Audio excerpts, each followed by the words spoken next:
kuma kaunti-ini ya Embu na makiria Embu ya rugongo ni marikitie kwambika mugururio wa gutigirira ati ni methana na gutigirira ati ni mahuki mamwe ciothe cia njohi ngananie na thuguriri ikoretwo igithi na mbere na gutambio na njira nene mwena ucio. Maya mokite thutha wa maabitha matongoretio ni county commissioner wa gicigo giki na uria uikaine ta Walter Ngaruiya kana Walter Ngaira Gucunge Muhera kwambika mugururio na gucoka gukunyanirwo uhoro wigie nyumba imwe na kuria thuguri ino ya njohi ngananie ikoretwo igitabanĩrio. Gĩa kũmakania nĩ atĩ hĩndĩ ĩrĩa mekinyirie nyũmba-inĩ ĩyo, mwene nyũmba kana andũ anana arĩ hamwe kana andũ ana arĩa mauma nyũmba-inĩ ĩyo nĩ macokire kũhũthĩra mũrango wa thutha kũra itemi-inĩ rĩa gũkorwo magĩthema maabitha aya a borithi. Rĩu gũkĩrĩ ũguo nĩ matarĩirie atĩ thutha wa mũngũrũrio ũyũ nĩ mahotire gũkorwo makĩrogota indo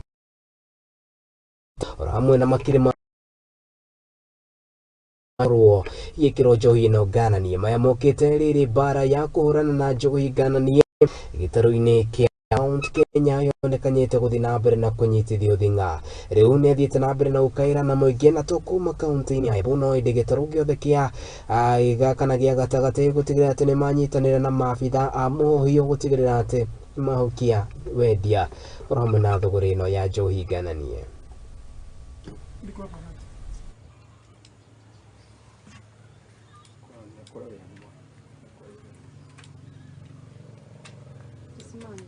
Na leo tuko katika eneo la Kadhangariri ambapo tulipata information kutoka kwa wananchi kwamba tuko na mahali ambapo pombe haramu inatengenezwa. So tuliweza kukimbia mbio kama Matejezi team tukafika hapa, na wakati tulifika tu tukapata wanaume kama 3-4 hivi walikuwa wanapakia tuna suspect ni pombe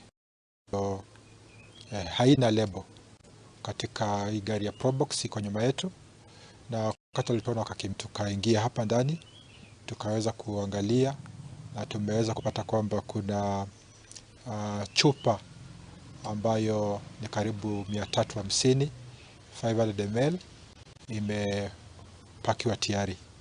Alafu pia tumeweza kupata chupa zingine ambazo ziko empties karibu 1200 ambazo tulikuwa tuna suspect walitaka waweze kufanya ile packaging. Baada ya kupekua pia tumeweza kupata tumika kuseal ile pombe